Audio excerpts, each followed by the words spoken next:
Gabriel and I are thrilled to share the preliminary findings of our research report with you.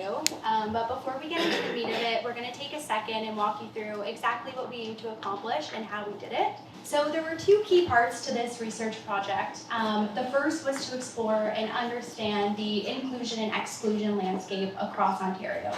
So here, really trying to understand how many places are communicating inclusion and exclusion to the public. And the second phase was taking a closer look specifically at those places that are inclusive and understanding what's working, what's not, and what were the challenges that they encountered on their way to being more inclusive. So to get at this, we had a two-pronged research approach. The first part was exploring the inclusion-exclusion landscape, and Gabriel and I pulled a list of registered places of worship in Ontario. So this resulted in thousands of places of worship across the major religions of Christian churches, mosques, synagogues, and other, which was largely Hindu and Buddhist temples and monasteries. So we took 5% from each of those groups and manually looked for their websites or social profiles, looking for any indication of inclusion of the 2SLGBTQ+ community. So that could be anything from an explicit written text statement, symbols such as pride flags or rainbows, even events that they're hosting, donating to specific causes, or images, really anything indicating this inclusionary stance. For those that did not clearly indicate their stance, we tried calling them, emailing them, and it just yielded dismal results. So nobody was picking up the phone or calling us back or answering our emails, which meant we primarily had to rely on all of the data we gathered manually. The next phase was in-depth in-person research. So Gabriel and I literally traveled to places of worship all across Ontario, really to just understand what the vibe and the energy and what's going on the ground in these places, looking for, again, those signs and symbols of inclusion, as well as interviewing the leaders of these spaces to understand what's working, what are best practices, and what can we learn from these spaces that are very inclusive.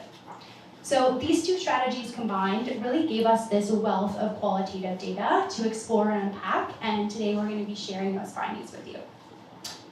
As Stephen and Brent outlined, this is the second research report that we've done. So for those who've been to the first presentation, these will look a little bit familiar. For those who have not, quite a few shocking statistics here. But just a refresher that more than half of the LGBTQ+ respondents from our first phase of research who attend places of worship currently have experienced homophobia or transphobia in their place of worship in the last 3 years. So that's more than half of the respondents. So quite shocking numbers here. The second stat, 88% of our respondents who have never practiced a religion believe that faith communities are unsafe for the queer community. 44%, so nearly half of our younger respondents, report that religion has been used as a justification for homophobia or transphobia directed at them or someone in their presence. And lastly, 39% of the LGBTQ+ folks who do not currently practice but have in the past have personally experienced or witnessed homophobia in their former place of worship. So all in all, as Brian mentioned earlier, quite some shocking numbers here that really just highlight how far places of worship have to go to be inclusive. And to build on this, our most recent research validates these findings, as well as uncovered a plethora of other problems, specifically a communication problem, which Gabriel will get into. And as I mentioned, our sample here looked at registered places of worship in Ontario. So as you can see on this chart here, the vast majority do not even mention LGBTQ+ folks on any of their digital communications. So by that I mean websites, social profiles, anything in the digital space. Synagogues were more likely to, but there's still a very long way to go here, with 66% not mentioning at all and 7% explicitly excluding. So that means text or images indicating that the LGBTQ+ community is not welcome there. 0% of mosques and other also, again, not mentioning LGBTQ+ inclusion. There's also quite a few shocking stats in the report, really diving into how many are affirming, which is a whole other level of inclusion. So definitely take a peek at that section when we get there. I do want to highlight, though, that just because every place of worship here is not mentioning, it doesn't mean that they're explicitly exclusive. And this is something we learned with the in-person research. One such example was an Anglican church in a southern town in Ontario, and they celebrate, allow same-sex marriage ordination. There's queer folks in positions of power, queer congregants as well. But you wouldn't know this by looking at their website, and you wouldn't know this by going for a Sunday service. So there's, again, a huge communication problem. And the problem with this is that due to a history of exclusion, homophobia, and transphobia in places of worship, the safe assumption for queer folks is that the space is unsafe. So these places of worship really need to go the extra mile to indicate and signal that the space is safe for queer folks. I'm now going to pass it back over to Gabriel, who's going to dive into this in more detail and share some of the interesting things we uncovered. Okay, so now we're going to take a look at barriers to inclusivity. We identified 3 right off the bat, where affirming and non-affirming places of worship face a number of challenges when it comes to 2SLGBTQ+ inclusion. So at a top line, we start with communication challenges, where many places of worship use ambiguous and vague language, failing to communicate a clear stance on 2SLGBTQ+ inclusion. The second prong that we identified was challenges transitioning. So as Stephen mentioned during the introduction, it's not a check mark and you're inclusive. Places of worship often face a multitude of challenges as they navigate the path towards greater 2SLGBTQ+ inclusion. And finally, we identified lack of education, where education can challenge preconceived notions, dispel stereotypes, and foster empathy towards the 2SLGBTQ+ community, but a lack of education can really hinder that and be a big barrier to inclusivity. Many affirming places of worship fail to effectively communicate their position on 2SLGBTQ+ issues. So an over-reliance on social platforms such as Facebook and Instagram, as well as lack of a dedicated website or lack of updated website as a big barrier. It makes finding information incredibly difficult, where social media is not a conducive platform to finding information because the layout of the digital page and navigation tools are just a large hindrance. We also found that many of the Facebook profiles and websites haven't been updated since like 2016, 2018, pre-pandemic times, so very out of date. Prevalence of broken links and 404 error pages was also very evident, and it can be frustrating for visitors trying to access critical information on the religious body's position towards 2SLGBTQ+ people when they're looking for safe spaces. And finally, responsiveness issues, where some of these religious institutions do not promptly answer phone calls or emails, as touched on by my colleague Kayla, further complicating the process for 2SLGBTQ+ individuals and allies seeking information. Ultimately, there are so many barriers to accessing information on a place of worship's position towards 2SLGBTQ+ people. This lack of communication poses a challenge for queer folks and allies. As observed in the first phase of this study on the matter of 2SLGBTQ+ inclusion in places of worship in Ontario, most self-identifying queer religious people do not assume that non-explicit places of worship are safe spaces for them. So in other words, if a place of worship does not clearly communicate their position, it is assumed by the majority of queer religious folks that it is not a safe place for them. And as touched on earlier by my colleague Kayla, this has a lot to do with the history of exclusionary practices by religious places of worship. In our research, we found that there are places of worship that are affirming, but fail to communicate this position effectively. We, as researchers, attended these places of worship unsure of their position on queer issues and learned of their affirming position only by speaking with leadership and congregants. Now, to emphasize, this was not always the case. There are many unaffirming places of worship, but to the places we went to, explicitly looking for affirming places of worship, we noted that there was a very clear communication challenge. This is a barrier for members of the 2SLGBTQ+ community because it forces them to put themselves in vulnerable positions and potentially jeopardize their safety in order to learn if a place of worship is affirming or not. And in most cases, they're not.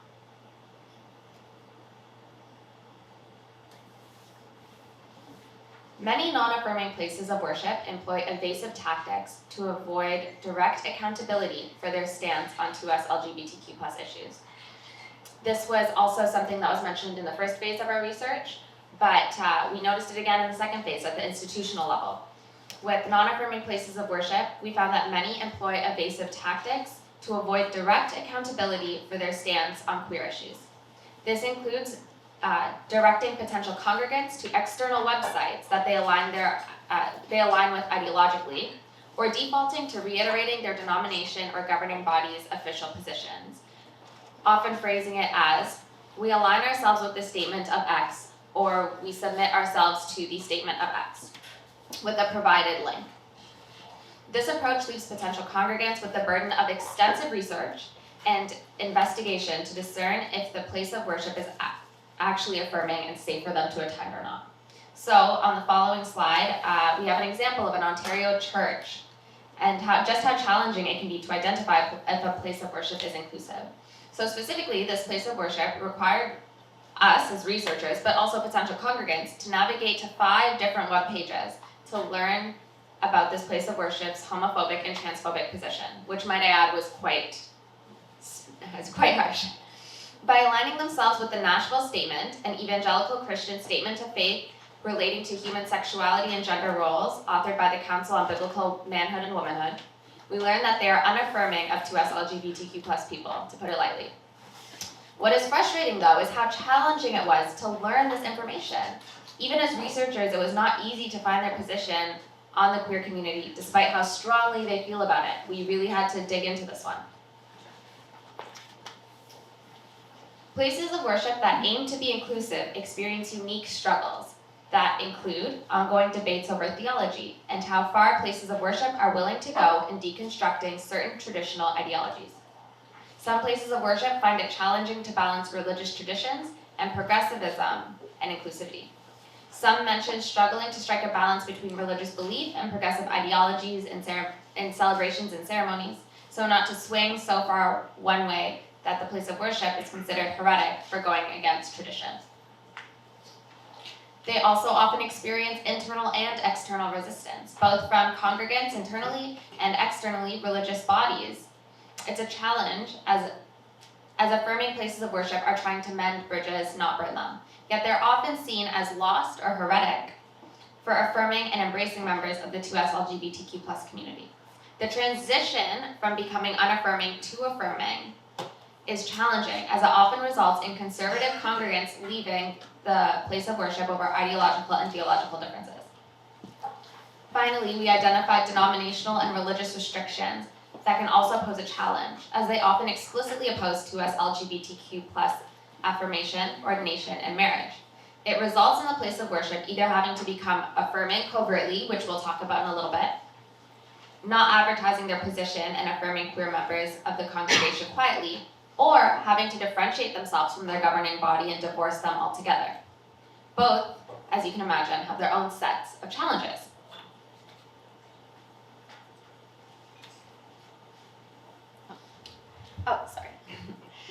So, places of worship working towards inclusion face resistance on many fronts, including from their own congregations, community members, and external religious authorities. So this is an excerpt from a conversation I had with an affirming priest at a Roman Catholic church. Now, for context, I was unsure if this place of worship was affirming or not because their website was a little bit unclear. They had a pride flag on their website but mentioned nothing else pertaining to the 2SLGBTQ+ community. When I inquired about the church's position on 2SLGBTQ+ inclusion directly to the priest after a sermon, he said the following: "If I advertise my position on LGBTQ rights, I could lose my priesthood. We are a very inclusive congregation, we do our best, and we could do more, but we face challenges from congregants and community members." He proceeded to say that other parishes in the area don't like us, they consider us barbarians. These remarks suggested a desire to balance inclusivity and adherence to traditional Catholic teachings, which is often challenged both by internal congregants and external community members and other parishes in the region. Another barrier to inclusion is this education piece. And here we saw that barriers such as traditional beliefs that don't make space for different gender identities or sexual identities. There's a lack of understanding cultural and social norms that often lead to discrimination, and a general fear of change, as Gabriel touched on earlier. And what we saw here is that education is a tool that can be used to address these barriers by firstly promoting awareness of the LGBTQ plus communities with accurate information, fostering a greater understanding of the experiences and perspectives with open dialogue, and this can ultimately work to chip away at the stereotypes and prejudices and ultimately create a safer space for the community. So this slide really just highlighting the importance of education and the role it has to play. And the next section on recommendations will go into a bit more detail on how to practically and tactically educate folks to create these safer spaces. I'm going to pass it to Gabriel to bring these points to life with a real life example. Thank you, Kayla. So this is a case for education and inclusion of when the youth pastor of a small Mennonite church in the Ottawa region came out as a lesbian.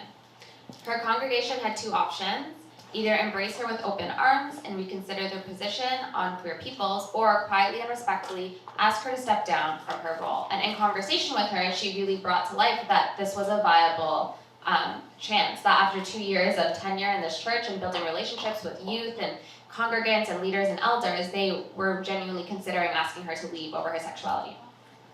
But dedicated to learning and leading into divine guidance, the church leaders, elders, and board members decided to renegotiate their stance on 2SLGBTQ plus people and made the decision to become an inclusive faith community. That was a big deal. They lost quite a few members of the church, but gained many more along the way. Today, the youth pastor thrives, upheld by a congregation that chose education and inclusion over hate and exclusivity. Since this theological and ideological shift, the church has become a beacon of hope and inspiration for places of worship in the region. And this is like a sign from their church. Yeah. So, yeah, that wraps up our findings on barriers to inclusivity. I will now hand it back to my colleague Kayla to discuss recommendations based on our research findings. Okay, so this next section is focused on some tactical recommendations and best practices which we learned in the field. They're focused into 5 key areas. So 1, we'll be talking about how to educate congregants. 2, clearly communicating inclusion. 3, incorporating signs and symbols. 4, sharing information on websites. And then 5, of course, reaching out to RFF for support. So let's take a closer look here. We just discussed previously why education is so important and the role it has to play. A few practical considerations to consider for fostering that culture of learning within religious institutions. 1, just incorporating 2SLGBTQ plus perspectives into religious teachings. 2, sharing online resources and literature related to 2SLGBTQ plus inclusion. And 3, inviting external experts, which Gabriel and I actually had the pleasure of sitting in on and listening to, sharing valuable perspectives and insights with the rest of the congregants.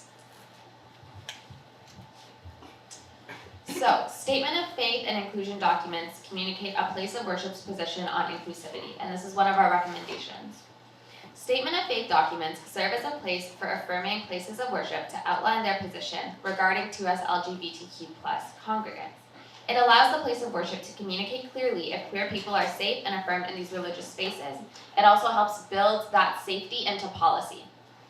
In cases where a place of worship encounters constraints in modifying its statement of faith due to governing bodies and denominational rules, we suggest that the individual place of worship craft a supplementary statement of inclusion that goes in conjunction with the statement of faith. This allows them to create a more inclusive environment without compromising the overarching denomination's core beliefs, and they set themselves apart as an individual body within that institution. Okay, so we've talked about signs and symbols a few times. Of course, pride flags and rainbows, clear symbols of inclusion.